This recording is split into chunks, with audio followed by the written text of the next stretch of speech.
everybody, and welcome to our last fire up of the year. Are you guys all ready for it? Yeah. Yeah, let's do this. It's sad I'm that not it's the ready last for one it of the to be year. the end of the year. I'm not ready for Christmas. I'm not Well, either. you got a week to go, buddy. And it's going to come whether you're ready or not. I know it does every year. It does every year. Yes, yes. Yes, it's good to see you. And no, door wasn't blocked. He was put in timeout. So before he starts even saying anything, I asked him to stop saying something about Will. He wouldn't do it, so he got timeout. There you go.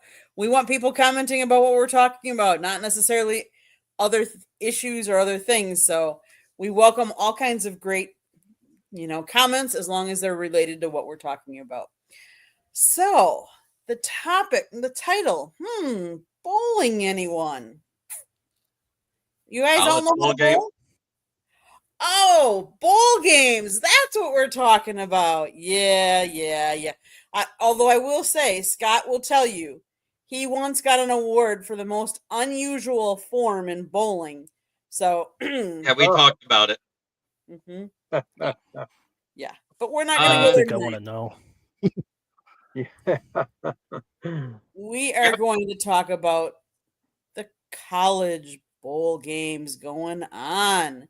This weekend, we're going to see the first of the college football playoff.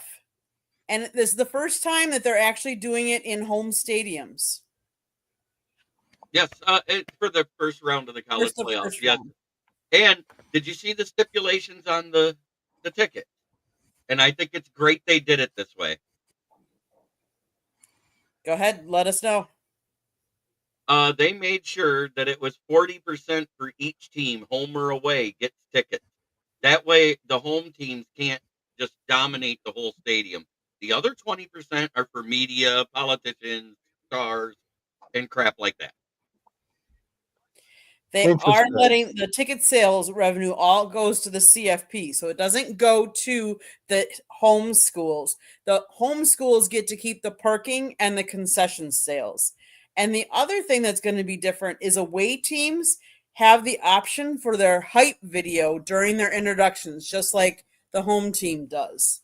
So that's a little different.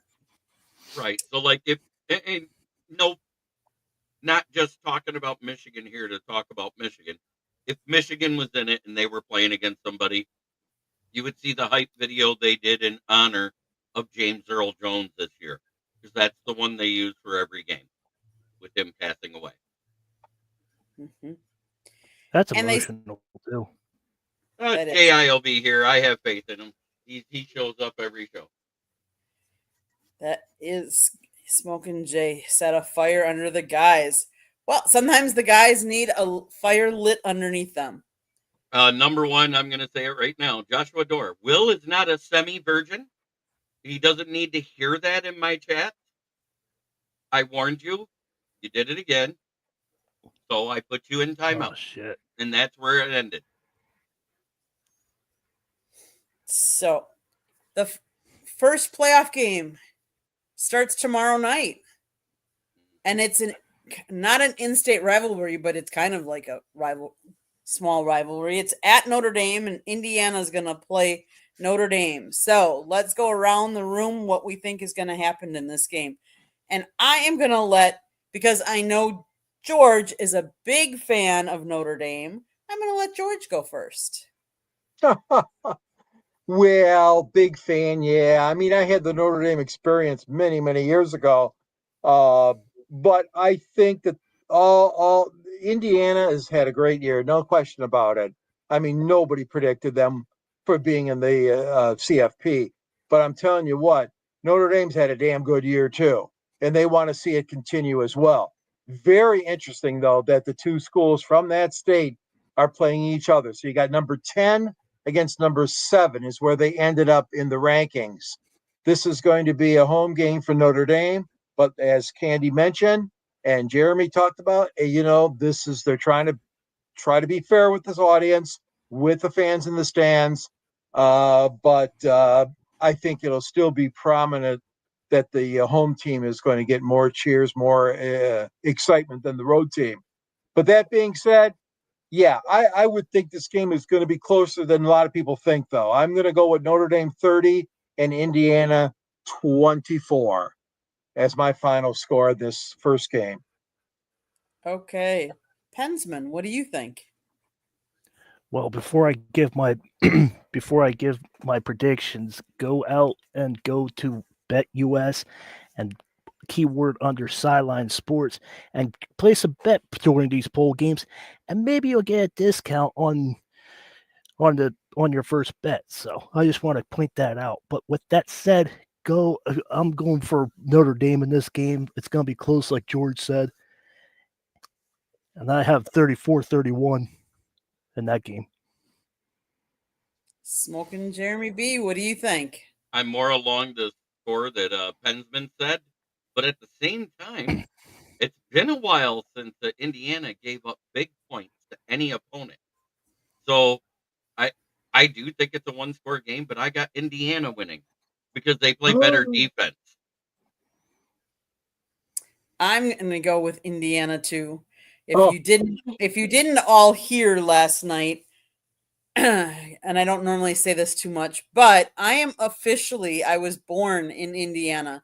I lived there for only a year and a half of my life, but so there's a little bit of a Hoosier, in me. So I am gonna, I'm rooting for Indiana. I'm a Big Ten girl, and I'd like to see Indiana win. I think it's gonna be like Jeremy said. I think it's gonna be 24-21. I think it's gonna be a close game. I think it's gonna be a good game. But I think Indiana's got a really good coach, and I think he coach of the year, and I think he's gonna help propel them. With that being said, there are some other games on. So that's tomorrow night. There's other games besides, but we're not going to get into each bowl game because there's lots of bowl games, and there's ones that have already happened. So, but let's go the CFP first round. So Saturday, the first game on the slate is SMU versus Penn State. This time, I'm going to go with Pensman first. I don't like Penn State. I don't care for them, but I think they're going to win. Jeremy's got it clapping, but I think Penn State's going to win. SMU is going to put up a fight, but I think Penn State's just a little bit stronger. James Franklin's going to get the first big win off the monkey off his shoulder. So we'll see what happens. Okay. Smoking Jeremy B, what do you think? I think it's going to be a close game. Both teams do what the other team doesn't like. But I'm going to strike it up to coaching. SMU has a better coach. James Franklin has been mid and lost big games his entire tenure at Penn State. SMU might pull it out. Okay. George. Well, right now, the matchup predictor that ESPN uses is saying 67% of the nation is picking Penn State to win. SMU only at about 33%. But when you look at them, both teams are very, very good teams. Even the passing game. I mean, Jennings against Eller. Jennings has over 3,000 yards passing. Eller's got almost 2,900 yards passing. This is totally unusual because, all the teams under Paterno basically were running attacks. Most of the time they have good, solid running games, Penn State. But now there is more diversity. I mean, you got guys that are All-American candidates in the rushing and the receiving department. Of course, Smith of SMU, I mean, this guy's an animal. He had over 1,200 yards rushing and I believe about 14 touchdowns. That being said, it is going to be a close game because I think that what happens is, nobody picked SMU to be there, sort of like what I said about Indiana, and nobody picked them to get this far. So that being said, I am going to give Penn State one chance and one chance only to prove us wrong. Okay? They have a habit of losing the big games, as we know, especially to Ohio State or Michigan. So Penn State will win this game, but it's going to be awful close. I'm going to go Penn State 28 and SMU 24. And I think one of the factors that's going to play into it that none of you have alluded to is the weather. SMU is from Dallas. They're used to it being a lot warmer. It is supposed to be cold. And yes, it is the noon game, so that does help it a little bit. But I think Penn State's got the edge. Besides having being playing on their familiar grounds, playing in their stadium, and then the weather, I think the edge goes to Penn State. I think this might be a little bit more of a scoring game than a not. So I'm going to say 34-31 Penn State. So the next game is the 4:00 game. That is Clemson versus Texas.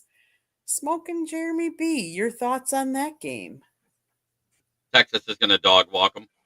Clemson has no shot in this game. At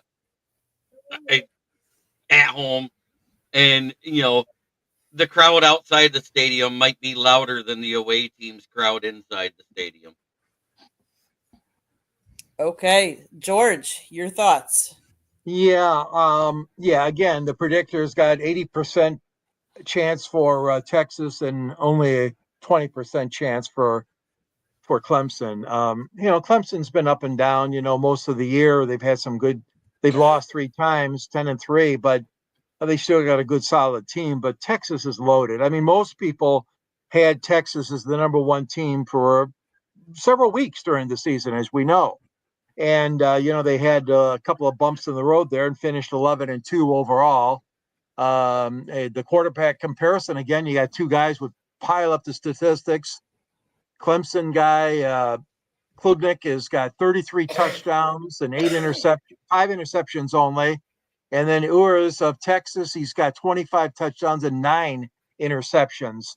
Both these guys are good. They got good offensive skilled players on both sides of the ball. But I'm still going with Texas, too. I'm going to say Texas is going to win. Let's go with 38-25.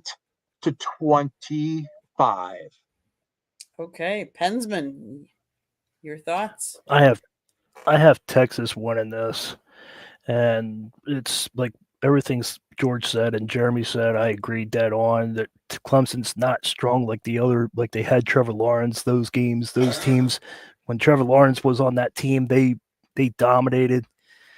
They haven't been dominated since then. They've been barely winning these games. Texas is going to win 38-21. Okay. I as well think Texas is going to take Clemson to the house. Clemson got in just at the last minute. Do they belong in there? That's a whole nother different story, but Texas is going to beat them, and I think they're going to beat them handily. I think by at least 10 to 14 points at least. Okay, so the last one for Saturday night is probably what I would say should be the best game of that day, I think, and that's Tennessee playing Ohio State. So, George, your thoughts on Tennessee traveling to Ohio State? 7.5 point favorites, I believe, is what I saw for Ohio State. Of course, they're still being recuperating from that Michigan upset victory over Ohio State down in the Horseshoe, as you all know. But Ohio State, again, very strong team, very good skill players, good athletes up and down. Brian Day is moving forward after that loss to Michigan, as well he should. And the fact of the matter is that I know Tennessee's had a good year, also 10-2, but I don't think that they can beat Ohio State on the road. I mean, as much as Michigan loved playing at Ohio State, it seems like the last couple of visits there, at least, this is a very tough environment. Tennessee, I mean, you look at their scores, though. I mean, again, they scored, let's see here, 36 points in the win over Vanderbilt. And then UTEP, they beat them 56-0. And then they scored 17 against Georgia in the loss when they played Georgia. That's Tennessee. And, of course, the offense was just non-existent for Ohio State against U of M. Oh, my God. Losing that game 13-10. Even other Ryan than Day found it offensive. yeah, they sure did. So sometimes you don't know what you're going to get, I guess, with Ohio State's offense. But long story short of it, I think it's going to be Ohio State. I'm going to say, let's go with about 27 to 20. Pensman, what do you think? It's going to be a tough game. Tennessee's coming in strong, but I think Ohio State comes in and they're home. They have everything to prove because of the Michigan game, because of the fight. They want to prove they are the better team. So I think they're going to win at home. I think their fans are going to go crazy because this is the first playoff game at home. So I think they're going to go crazy. So I think it's going to be 35-28. Okay. Smoking Jeremy B, what do you think? 1-4 versus Michigan. 26-4 against all other opponents. That's Ryan Day's record. But guess where those 4 losses all were? The college football playoffs. Ryan Day choked in the playoffs too. He's just like James Franklin. He cannot win the big game. I have this feeling that we saw how to. Tennessee's defense is a lot like Michigan's if you look the way it is. They're very good at stopping the pass, and they just stuff the run with the containment blitz. I think you could see the upset in round 1. Tennessee win. I'm going to say like 24-17. Wow. Wow. I do have to say for Ohio State, losing to Michigan like you did when you did gave really good film to Tennessee to figure out how to stop you and hold you at bay. So that's gonna help Tennessee. I also think I think Day is coaching for his job. So he's got a little extra motivation. Whether that transfers to his players and the players on the field, I think Ohio State narrowly wins this one by 2. I want to address the chat as they ask. You have not talked about one thing we were talking about. You've had stupid comments about other crap that we're not talking about. We're talking about sports. We are not addressing the bubble bath situation. You want to address the bubble bath situation? Go do it on FaceTime. Megan Aussie 12, thank you. Happy holidays to you, Megan. Thank you. Thank you. Hi, Megan. And again, Joshua, we will address you if you are talking intelligently about what we are talking about on the show. If you want to have that kind of a conversation, you can have it elsewhere. So, on to okay. So, what do we think going forward then with the picks that we have? Who do you think is most likely to win the next round, guys? Well, because I picked SMU, don't they would face Boise State, right? Okay. Mm-hmm. Boise State's winning that. Okay. And then I picked SMU over Penn State. So the other one would have been Indiana over Notre Dame, and I'll always call them Notre Dame as long as I'm alive, because they've been Notre Dame ever since the Catholic versus convict era of football. Are you talking about the movie? Catholic versus convict is University of Miami versus Notre Dame era of football when they were going back and forth and everybody would win every other year. But so that would put them up against who would be their opponent, because I'm not looking at the bracket. Georgia. Georgia will dog walk whoever comes out of there. That's what I see. I don't care which one wins, whether it's my team or Georgia's team. Both teams don't have a shot against Georgia. Oregon's dog walking whoever they have to play.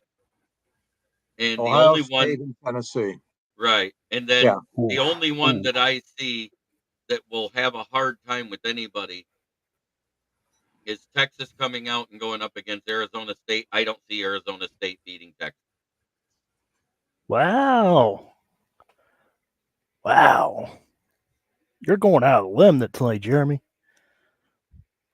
I think Texas is the better team. Wow. I could care less about Okay. the rankings. Arizona State's in a weak conference. They're rested though. Rest or rust. How about once you Wow. get rolling, you're rolling. That's an awesome Yeah. pick. I like it. Okay, George, what do you think? Well, of course, I disagree with him with regards to Notre Dame, but I do anticipate Georgia would beat Notre Dame in the second round. I've got Boise State over Penn State in round 2. I've got number 1 Oregon beating Ohio State at the Rose Bowl on New Year's Day. That's going to be a great game. And that's, by the way, the Rose Bowl is obviously very happy that it worked out that way, which is the old traditional Pac-12 against Big Ten. And then the other one that Jeremy said, I agree with him. I don't see Arizona State coming out of that game with Texas. I'm going to say Texas is going to win that, and that's the Peach Bowl down in Atlanta. That's another one that's New Year's Day. So as far as the next round goes, I'm sticking with all the favorites except Arkansas is a 4 seed, and they're going to lose to Texas, a 5 seed. Pensman, what do you think? I need help with the second round because I didn't really look at the bracket for the second round. I just know that Arizona State just and go with Oregon your have gut, the bye. Benson. Come on. Arizona State will Yeah. play the winner of the Texas game. And I got Arizona State over Texas. Wow. No offense, Wow. no offense, Jeremy. No offense. Just the way they came in. I know. I'm just saying. No offense to Jeremy, but the way Arizona State's been playing the last couple of weeks prior to the playoffs might be a surprise. Might be a Okay. surprise there, Jeremy. I got That's Oregon. I got Oregon winning that game. That Gabriel's gonna. He's probably mad about not winning the Heisman, so he's probably He gonna didn't show deserve off. it. And neither did Travis Hunter. No, Travis Hunter definitely didn't deserve it. It should have been I would've Ashton Genty. There you go. And I got Boise State winning. Okay. I'm sorry, 29 touchdowns on 378 carries with 2,469 yards and averaging Everybody- 7.3 yards per carry. That guy should have been the Heisman. Travis Hunter Yeah. got it because I think Ryan would have Popularity. cried if he didn't. Yep. That's true. That's true. Okay, guys. Should we go to talk a little NFL? Sure. Why not? Why not? One of the things I want to talk about is how banged up the NFC North division is. Green Bay Packers have 5 players on IR. The Vikings have 8 players on IR. The Bears have 9 players on IR.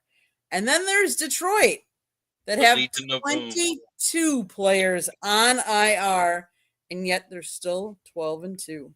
You might got to reduce that to 20 because 2 came off the IR in the last 24 hours. That's if the move. Okay. And Jalen Reeves-Maven. And David Montgomery was never put on it. So Okay. the number 22 is incorrect Okay. because they were anticipating that David Montgomery would get put on it. Mm-hmm. So Well done, that Jeremy. takes Well us done, down Jeremy. to 19. Mm-hmm.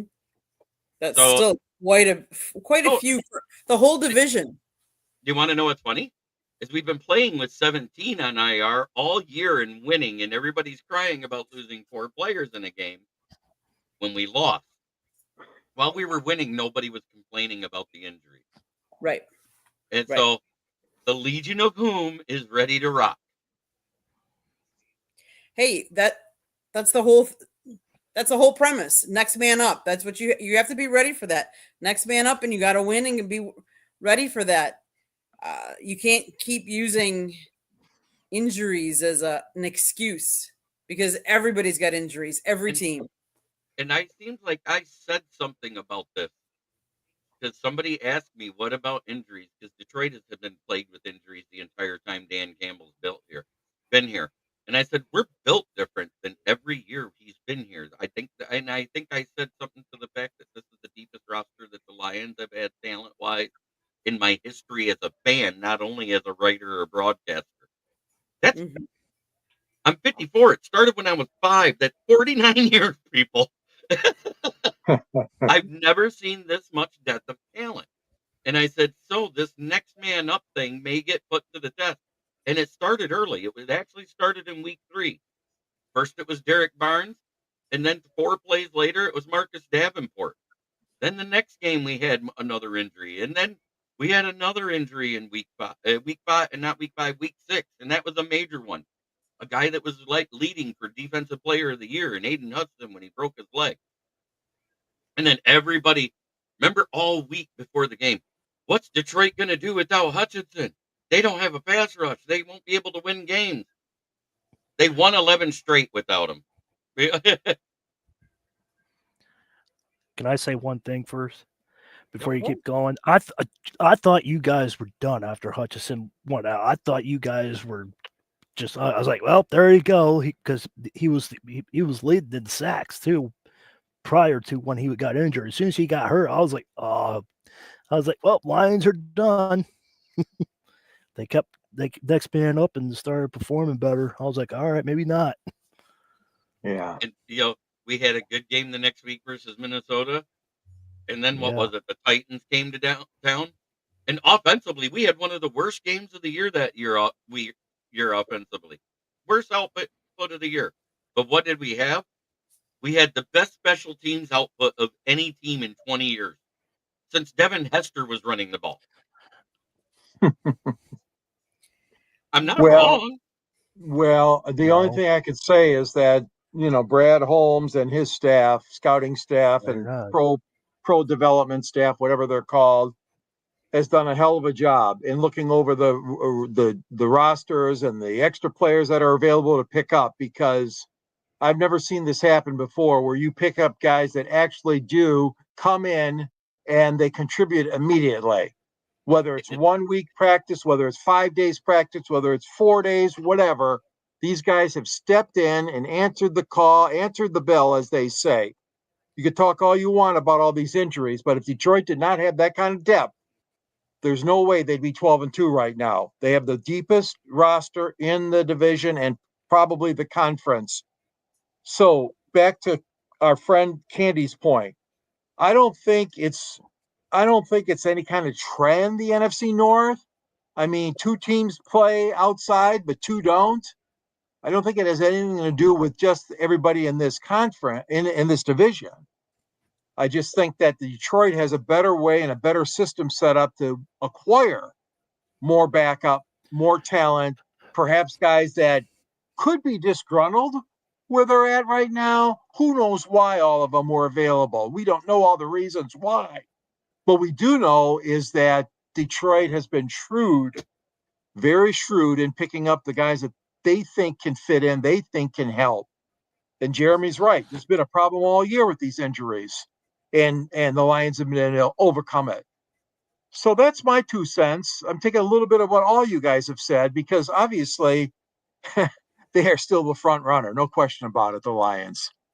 My 2 cents is, when you see a team that has that many injuries and yet they still have the success that they're having, it's a testament to who's bringing who in, but who's coaching those players and coaching them up to fit into your system and to match with everybody else, because obviously there's got to be a buy-in, because you've got to play and gel as a team, whether you're a defensive unit, whether you're offense. And kudos to your coaches, because that's a testament to having really good coaches that are helping those players get up to speed and get in there and to be able to be effective as soon as possible.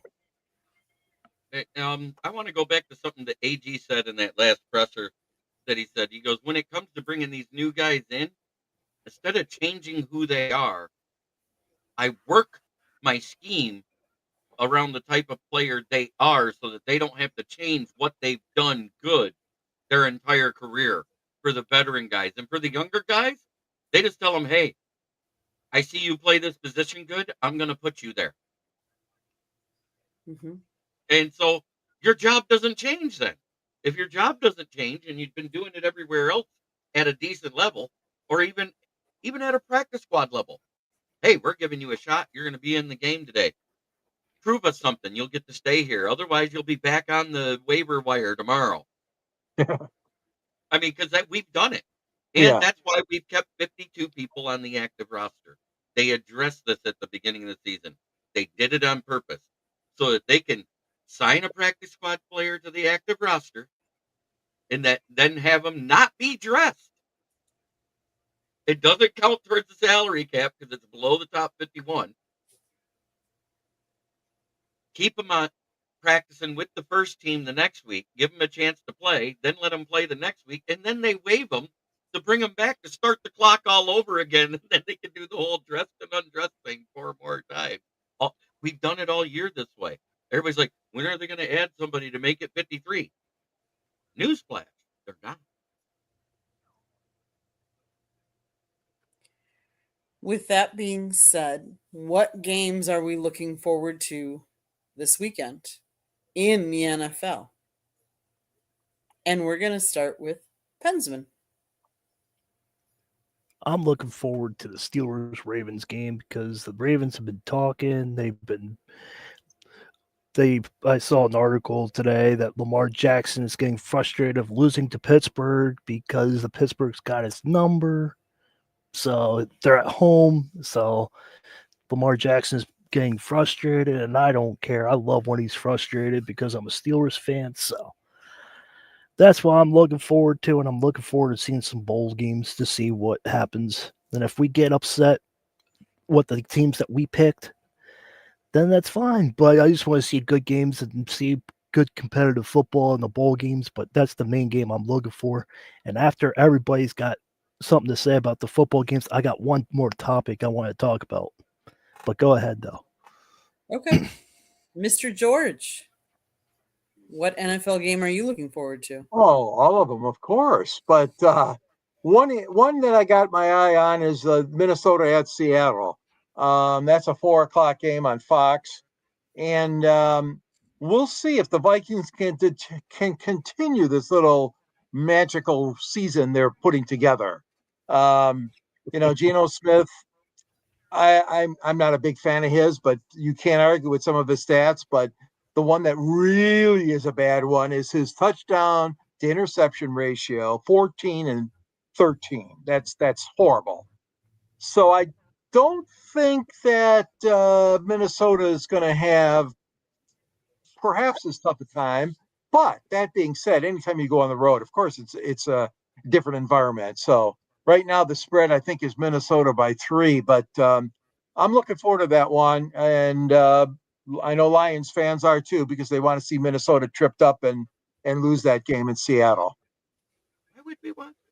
Oh, wait, I know. That's it. Jeremy, what game are you looking forward to? I would have said New Orleans versus Green Bay if New Orleans stayed as good as they were at the beginning of the season, but since they fell off, I think Green Bay's smoking them. Here's the crazy thing about this is Seattle's been very inconsistent, whether at home or on the road, but it's been like one bad game, then they have a great game. They just had their bad game facing Green Bay. This could be. It's like they're alternating. Right. They alternate when they turn on and off. And in those games where they're good, Geno doesn't turn the ball over. They run for a lot of yards. Packers have struggled against decent run games all year because of the new defense and the way they're still learning how to work together and gel. And they've had a couple injuries here and there. Thank God they got Cooper back last week because you saw that he was the big difference in that Seattle game. Because if he wasn't there, I think Zach Charbonnet would have ran all over the middle of that lineup like Monty and Gibbs did. So Minnesota's dealing with some injuries. I just read they got 9 people not practicing today on top of their IR. That's 18 players, people. You can't have that many on IR and that many not practicing. That's a bad combination because we're That's talking one about less it's of the second, Detroit. right? So Minnesota's going. He goes, well, I hope this improves, but you got some players that are long in the tooth that are just coming back to practice. I mean, luckily for them, Stephen Gilmore came back because God forbid you don't trust who's opposite Byron Murphy right now to cover anybody unless Yeah. Stephen Gilmore's in. But it was a couple of their linebackers. There was a lineman in there. There was one of the backup running backs. There was all sorts of people on that list. So they're not as healthy as their IR report looks. The one thing I will say about Seattle and the Packer game is I was surprised because I cannot remember the last time I watched a game where we went to Seattle. And normally the fans are so loud in Seattle. It's always the 12th man is so loud, but yet you could hear the Packer chants and how many Packer fans there were.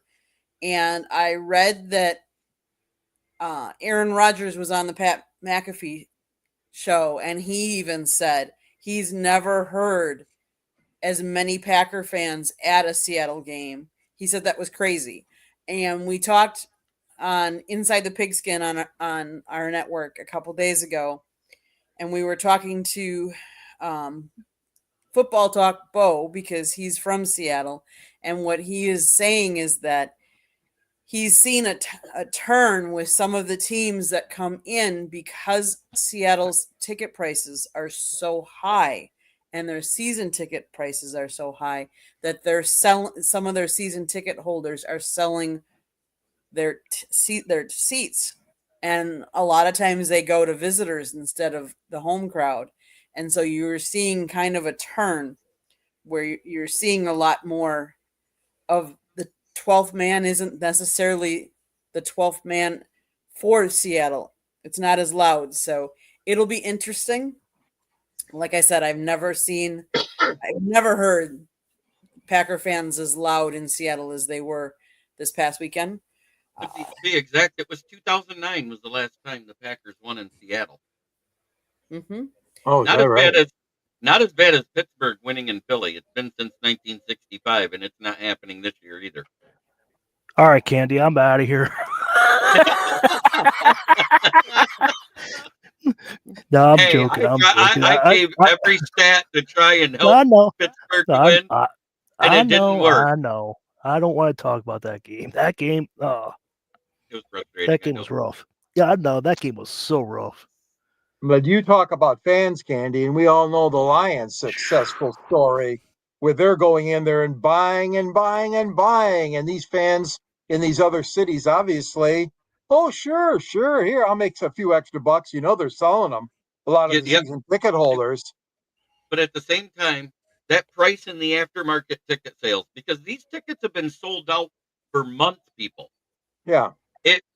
The market bears what the prices are. If your team is good, you pay more. If your team is bad, you pay less. And that's why you see a lot of the fans going on the road that can't afford the home games right now in Detroit. And I'm talking about the regular season, not the season ticket holders. We were sold out of season ticket holders. I think that the second fastest, I think the only team that sold out their season tickets faster than us was the Chiefs. Is what Jeremy, they reported. just ask Cleveland. They'll know. Well, we still have anyways, a week for ours. a buddy of mine said I couldn't afford to go to a home game, but I was able to afford to go to the Indianapolis Colts. Another buddy of mine says I couldn't afford to go to a home game, but it was cheaper for me for a lower bowl ticket to get a ticket to go to San Francisco this year than it was to get a lower bowl ticket in Detroit.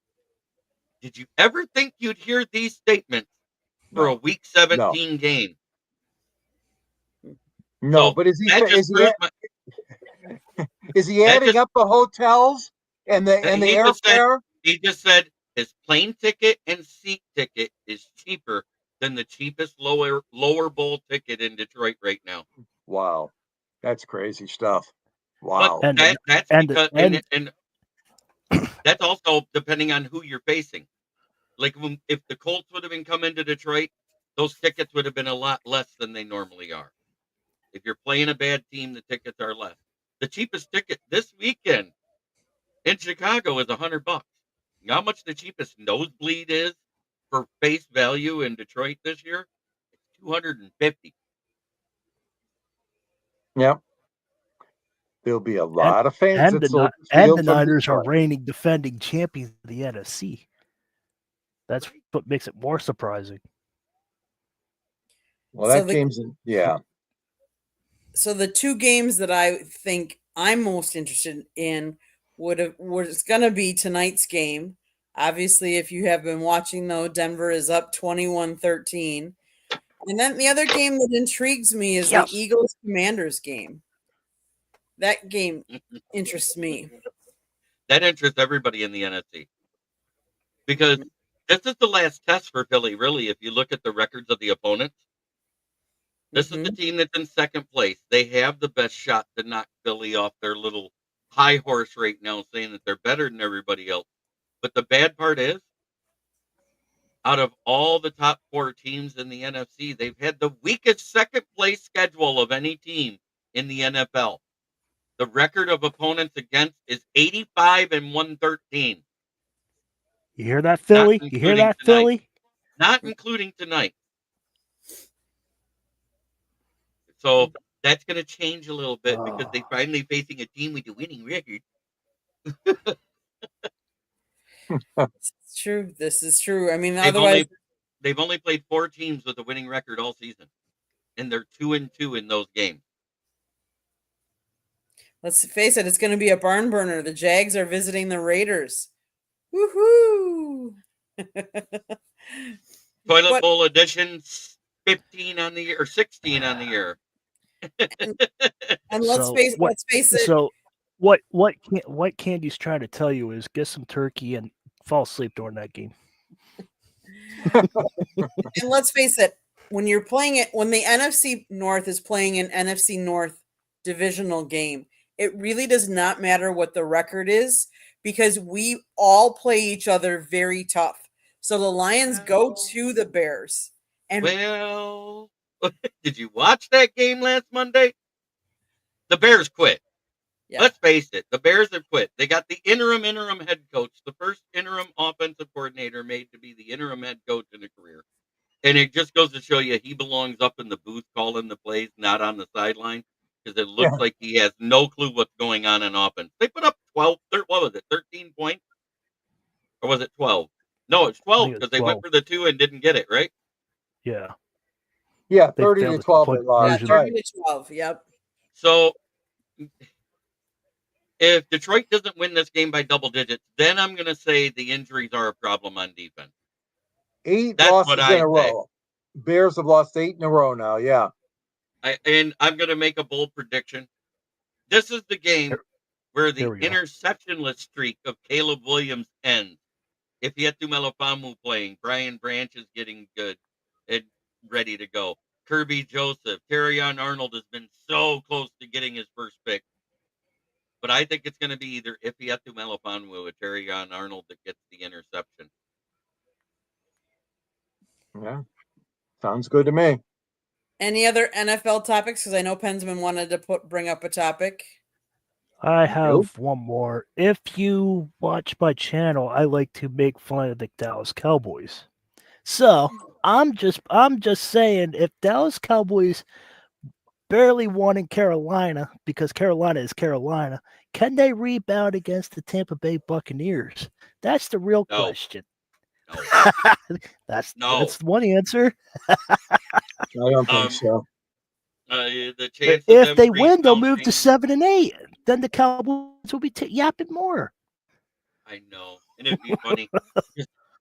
Because here they are with 2 weeks left. We got to win out and we can make the playoffs. And who do they face? Yep, They face the that's why I Eagles like next making week. fun of them. Oh, Okay, I'm going to take a quick station break before we go into Okay. my town, but let's do this station break. So, the South Florida Tribune Publishing Company published a book late last year, Lessons from the Microphone, tuning into the enduring wisdom of visionary leaders. It is written by Scott, the Motor City Madmouth Morgenroth, and the foreword is written by none other than George Eichhorn.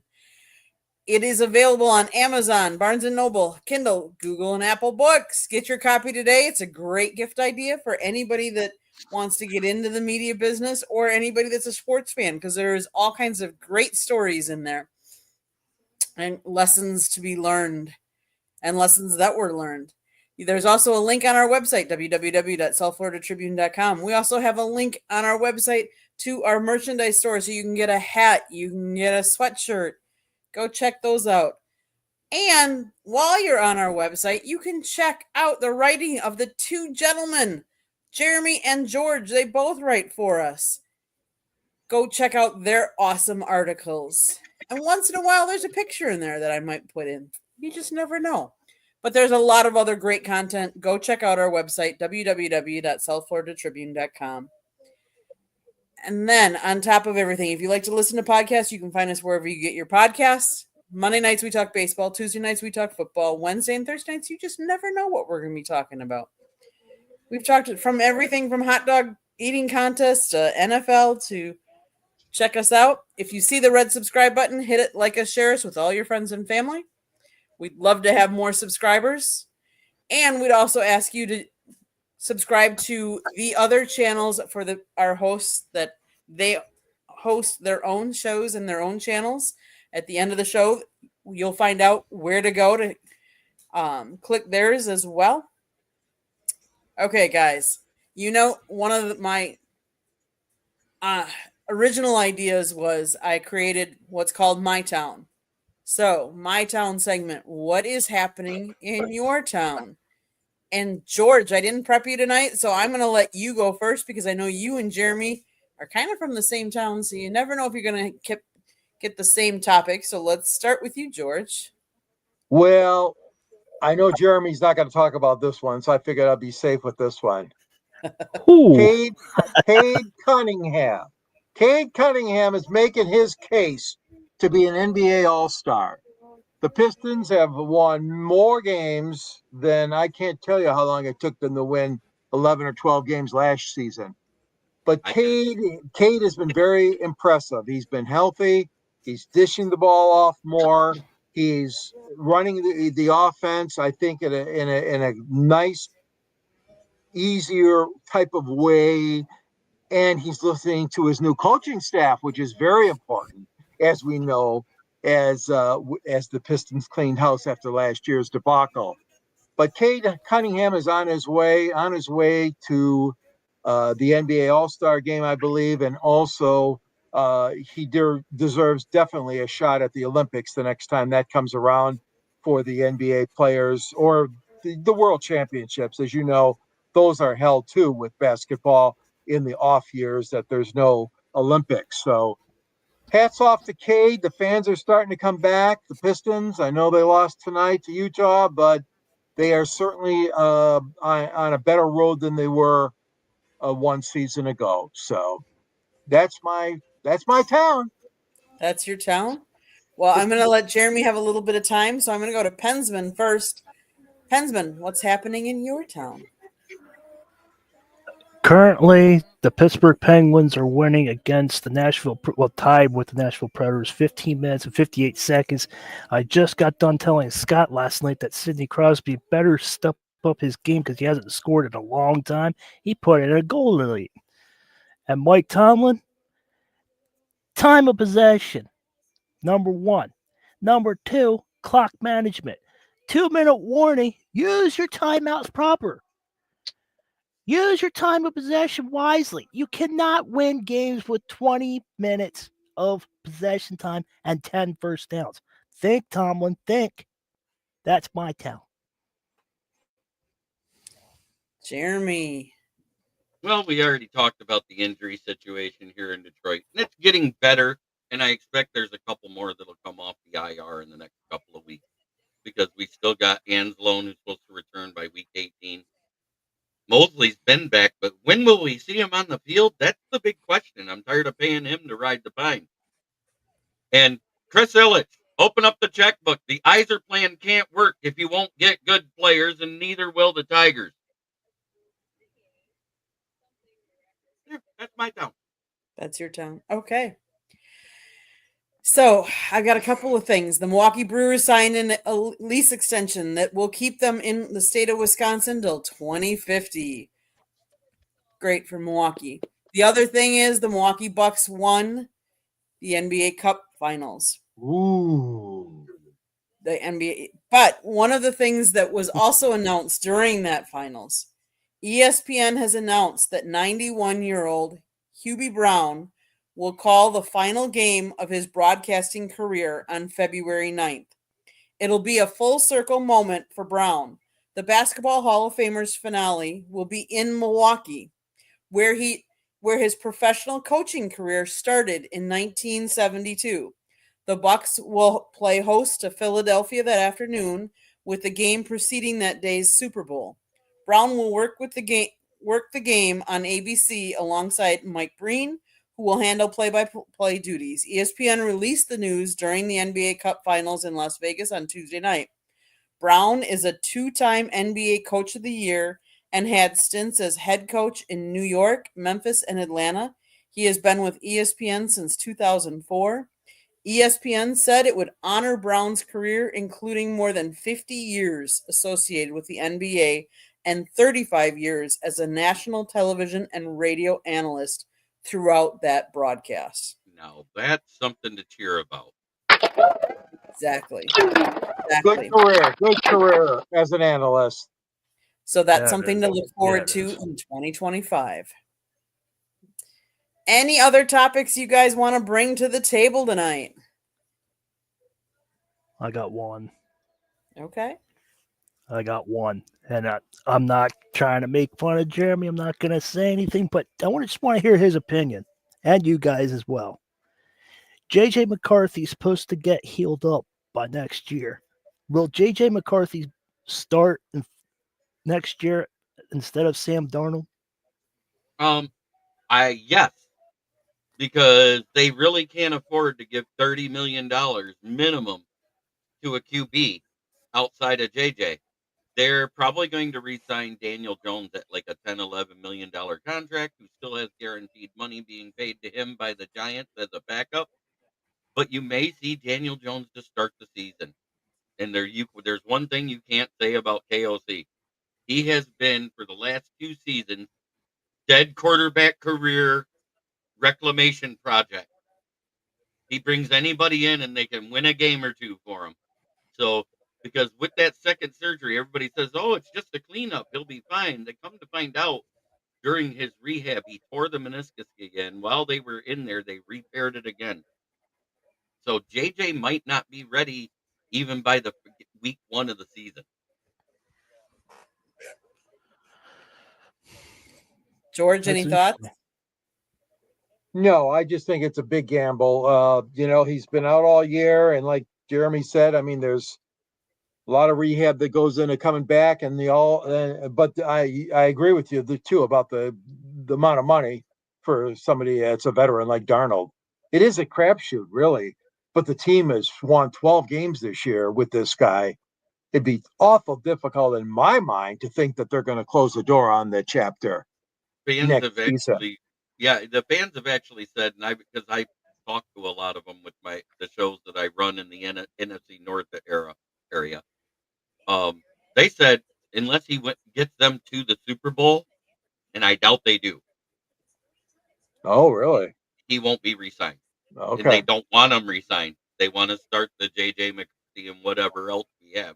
Because $30 million, when you only have 40 to 60 million left. Oh, I know. With the extensions you got to make. It's the same conversations we've had here in Detroit. And that's why they've been frugal. Everybody can say it's dollar store Brad. It's smart when you got less money starting the next year than you had the previous year to roll some over and make yourself have some more. Yep. Absolutely. And it's hard to pay one guy an absorbent amount of money when you need to have depth, you need to have backups, you need to have people that protect. Let's face it, the quarterback position salaries have gotten astronomical, and some of them are way out of whack. Oh, yeah.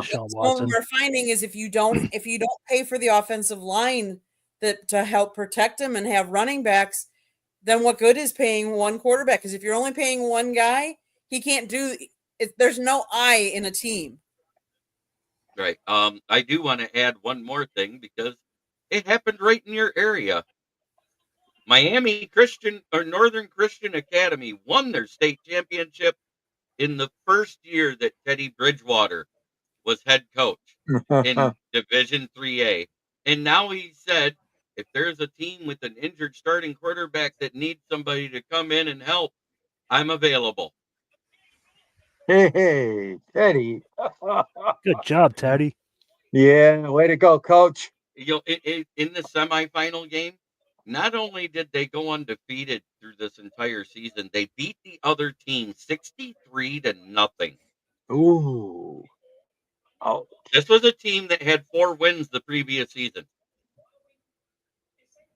Wow. wow. So you're talking about, yes, they had some players developing that became starters out of the JV and the varsity ranks and everything else. But you're talking about a first-year high school head coach coached a team to an undefeated record and a state title. Congratulations, Teddy Bridgewater. Looks like you might have a career in coaching anywhere you want. That's true. That's true. Hmm. Okay, guys, with that, I think this is the last show of the year. So let's go around. No! People can get a hold of you. And yeah, unfortunately, it doesn't pay to do a show on December 26th. I don't know how many people would be watching anyways. So we're going to wait. Probably not many. Probably not. So with that being said, let's go around the horn. Tell everybody how they can find you, where they can, either read you or watch you. We're going to start with Pensman tonight. You can reach me on YouTube on Pensman Sports, and I'm on X at Pensman Sports. Okay, George. How You can can people find you? find me at the South Florida Tribune under the Motor City Tribune, where you'll see writing and columns from Jeremy and myself and Scott, and photography by the wonderful Candy. Oh, and my book, yes, Detroit Sports Broadcasters on the Air. There'll be a link at the end of my column to that book, so hopefully you can take a look at that and support all the authors that we have here on the program. And also reach me at gicorn@yahoo.com, on Twitter at SanGSports99, and LinkedIn as well. So looking forward to talking to all you folks. And thanks to those in the chat room tonight as well. Merry Christmas. Smoking Jeremy B.